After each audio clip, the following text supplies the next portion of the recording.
वासुदेवसुतं देवं कंसचाणूरमर्दनं देवकी परमानन्दं कृष्णं वन्दे जगद्गुरुं। कृष्ण गोविंद गोविंद गोपाल नंदलाल, कृष्ण गोविंद गोविंद गोपाल नंदलाल, कृष्ण गोविंद गोविंद गोपाल नंदलाल, कृष्ण गोविंद गोविंद गोपाल नंदलाल।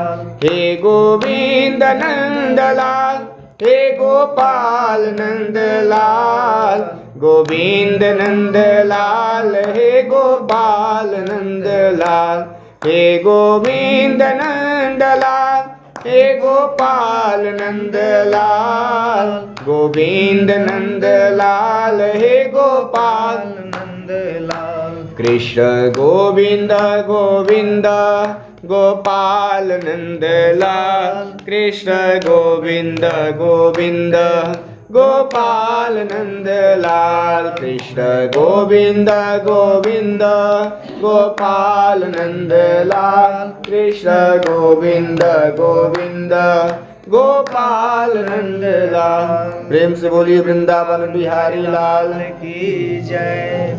प्रथम अध्याय में ऋषि कहते हैं, धर्म ही जिसका सुदृढ़ मूल है, वेद जिसका स्कंद है, पुराण रूपी शाखाओं में जो समृद्ध है, यज्ञ जिसका पुष्प है और मोक्ष जिसका फल है, ऐसे भगवान मधुसूदन रूपी पादप कल्प वृक्ष की जय हो। एक समय शौनकादि 88,000 ऋषि विष्णु क्षेत्र नैमिषारण्य में स्वर्ग की प्राप्ति के लिए 1000 वर्ष वाले सत्र नामक यज्ञ को करने लगे। एक समय मुनियों ने प्रातः काल में हवन कर दानान से युक्त होकर सिंहासन पर बैठे हुए श्री सूत जी महाराज से पूछा। ऋषियों ने कहा, हे सूत जी, सुख को देने वाले देव मार्ग को सुना, अब भय को देने वाले यमलोक मार्ग को भी हमको सुनाइए, हमें सुनने की इच्छा है। संसार के दुख और उससे उत्पन्न हुए क्लेशों के नाश करने का उपाय तथा जीव इस लोक और परलोक में किस प्रकार दुखादि को भोगते हैं, यह सब हम सुनने चाहते हैं, हमें सुनने की इच्छा है। आप उन्हें कहने में सक्षम हैं, अतः उसका वर्णन करने की कृपा करें। सूत जी ने कहा, हे ऋषियों सुनो, यमलोक का मार्ग अत्यंत कठिन है, परंतु पुण्यवान पुरुषों को सुख देने वाला तथा पापी पुरुषों को दुख देने वाला गरुड़ ने इस कथा का विस्तार पूर्वक भगवान से पूछा था। श्री विष्णु जी ने जिस प्रकार गरुड़ से कहा था, उसी प्रकार तुम्हारे संदेह को दूर करने के लिए मैं भी इसे कह रहा हूँ। एक समय वैकुंठ में भगवान आनंद से विराजमान थे।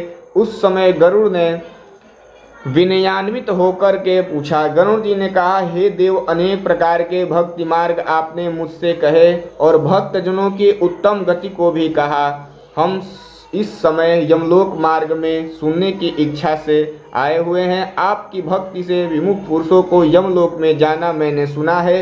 हे भगवान, आपका नाम अति सुगम है, उसके उच्चारण करने से कुछ परिश्रम नहीं होता। सबके सुख में जिह्वा भी है, फिर भी मैं नरक में जाते हैं, ऐसे नाराधम पुरुषों का बारंबार धिक्कार है। इस कारण हे भगवान, पापी मनुष्यों की जो गति होती है वह मुझसे कहे, और यमलोक मार्ग में जाते हुए वे किस प्रकार दुखों को प्राप्त करते हैं, यह भी हमसे कहिए। भगवान ने कहा, हे पक्षींद्र, जिसके सुनते ही यह भय उत्पन्न होता है, ऐसे यमलोक मार्ग को मैं भी कहता हूँ। जिस मार्ग से पापी मनुष्य नरक में जाते हैं, वह सुनते ही यह बड़ा भयंकर सा लगता है। इस नरक में ऐसे ऐसे मनुष्य जाते हैं जो पाप कर्म में संलग्न है तथा दया धर्म से रहित है, दुष्ट पुरुषों के साथी है, शास्त्र तथा सत्संगादि से परांगमुख है। हम बड़े हैं यह विचार कर ऐसे अभिमानी किसी को नमस्कार भी नहीं करते हैं, धन के मद से युक्त हो आसुरी संपदा को प्राप्त करते हैं और देवी संपदा से वर्जित रहते हैं, चित्त में चलने के मात्र से विक्षिप्त है, मोह जाल से आच्छादित होकर मात्र काम भोग में संलग्न है, ऐसे प्राणी अपवित्र नरक में जाते हैं। जो पुरुष ज्ञानशील है वे परम गति को प्राप्त होते हैं। जो प्राणी पाप कर्म से प्रवृत्त है वे दुखों से यम यातना को भोगते हैं। पापी प्राणी को जैसे इस संसार में दुख होता है उसको सुनो। मैं मृत्यु को प्राप्त कर किस प्रकार से यमलोक को जाते हैं वे इस बारे में हम आपसे कहता हूँ। सुकुत या दुष्ट कृत भोग कर अर्जित कर्म के कारण वृद्धावस्था में व्याधि उत्पन्न होते हैं। वे व्याधि मानवीय पीड़ा आदि शरीर पीड़ा से युक्त हो जीने की इच्छा रखते हैं। उनको सर्प के समान अचानक काल आकर प्राप्त हो जाता है। जैसे मेढक को सर्प दौड़ा करके अंत काल दे देता है अंत काल में भी उसे वैराग्य उत्पन्न नहीं होता, और जिसका उसने पालन किया था वे पुत्रादि उसका पालन नहीं करते। ऐसे अवस्था में उसे नेत्र से दिखता नहीं, कान से सुनाई नहीं देता, पाँव से चला नहीं जाता। वह ऐसी अवस्था को प्राप्त होकर मरणोन्मुख होते हैं। अपमानित होकर पुत्रादि से दिए हुए भोजन को कुत्ते की तरह खाता है। रोग युक्त होता है, भोजन नहीं कर पाता है, करता है तो पचता नहीं, अल्पाहारी हो जाता है एवं चलने की शक्ति भी कम हो जाती है। प्राणवायु निकलते समय आंखें उलट जाती है। कफ से अधिक होने से नाड़ी सब बंद सा हो जाता है। खांसी और श्वास के समय परिश्रम से कंठ घूर घूर शब्द करने लगता है। उसकी चिंता से बंधुगण चारों ओर उपस्थित होते हैं। उनके मध्य में सोया हुआ वह व्यक्ति कालपाश से वशीभूत होकर के बोल भी नहीं पाता। यावत जीवन पर्यंत कुटुंब के भरण पोषण के आसक्त चित्त हो, अजितेंद्रिय ऐसा पुरुष मरण समय की वेदना से मूर्छित हो बंधुजन के रुदन करते हुए मृत्यु को प्राप्त करता है। हे गरुण, इस समय उसके दिव्य दृष्टि उत्पन्न होती है, अतः संपूर्ण जगत को एक रूप समझता है, किंतु बोलने की शक्ति नहीं से रहती है।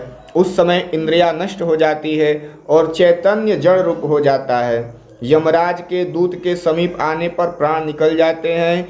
इस समय अपने स्वप्न से प्राण में चलने के लिए वह एक क्षण कल्प प्रमाण के लिए हो जाता है, और 100 बिच्छुओं के डंक मारने से जो वेदना होती है ऐसी वेदना उस समय उसको प्रतीत होती है, एहसास होता है। अनंतर मुख पर फेन आने लगता है और मुख से लार टपकने लगती है। उन पापी पुरुष के प्राणवायु नीचे के मार्ग से निकलते हैं। इस समय 2 यमदूत आते हैं वे बड़े भयानक और क्रोधयुक्त नेत्र वाले तथा पास दंड को धारण करने वाले नग्न अवस्था में ही रहते हैं। दांत से कट-कट शब्द आती है।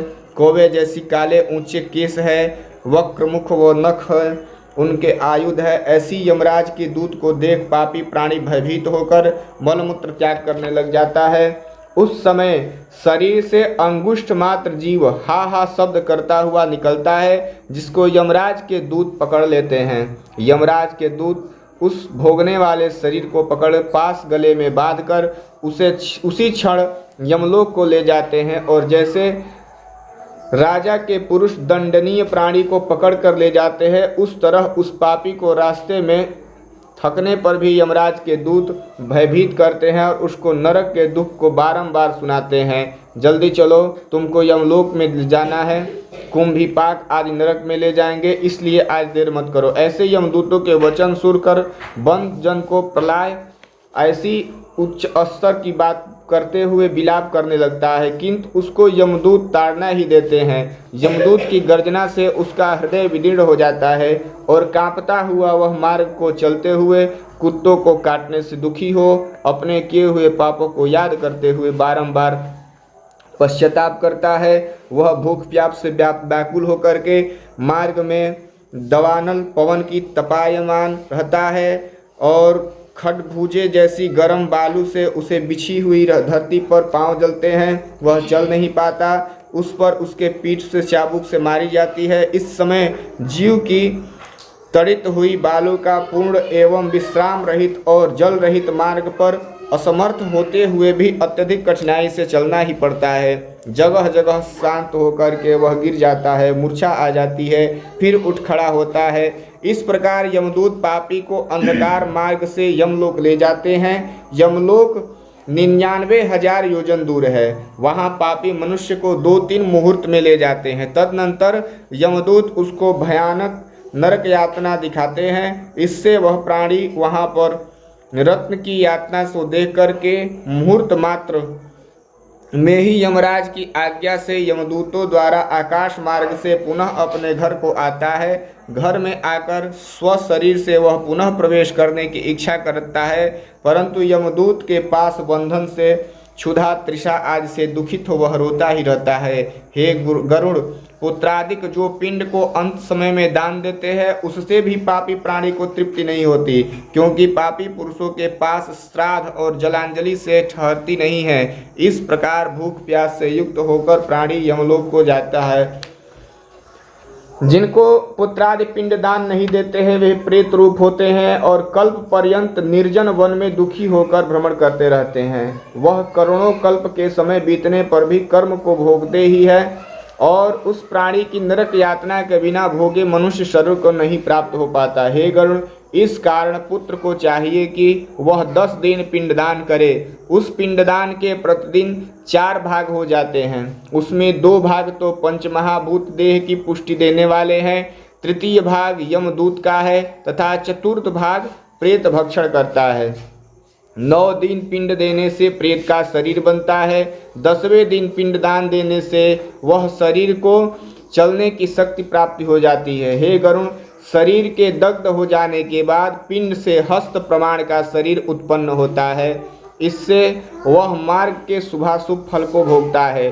प्रथम दिन के पिंड से मूर्धा, द्वितीय दिन के पिंड से ग्रीवा और स्कंध, तृतीय दिन के पिंड से हृदय, चतुर्थ दिन के पिंड से पृष्ठभाग, पंचम दिन के पिंड से नाभि, खष्ट और सप्तम दिन के पिंड से क्रमशः कटी और गुह्य, 8वें दिन के पिंड से उरु, 9वें और 10वें दिन के पिंड से क्षुधा तृषा आदि उत्पन्न होती है। ऐसी पिंड देह को धारण कर भूख प्यास से युक्त प्रेत 11 और 12 ताह के दिन दिया हुआ भोजन प्राप्त करता है। यमदूतों द्वारा 13वें दिन प्रेत जैसे पकड़ा हुआ मरकट अकेला जाता है, उसी प्रकार वह भूख प्यास से यमलोक में अकेला ही जाता है। यमलोक के मार्ग का प्रमाण है, हे गरुड़, वैतरणी नदी को छोड़कर 86,000 योजन है। इस मार्ग में प्रतिदिन प्रेत 200 योजन चलता है। इस प्रकार वह 47 दिन के दिन रात चलकर यमलोक मार्ग को पहुंचता है। इस प्रकार मार्ग में 16 पुरियों को पार कर पापी जीव यमराज के घर जाता है। इस पुरियों का उल्लंघन करने के बाद आगे यमराज पुरी पड़ती है। पापी प्राणी यमपास में बांधे हुए मार्ग से हाहाकार करता हुआ रोता हुआ घर को छोड़कर यमराज पुरी को जाते हैं। प्रेम से बोलिए वृंदावन बिहारी लाल की जय। कृष्णाय वासुदेवाय हरये परमात्मने प्रणतक्लेशनाशाय गोविन्दाय नमो नमः।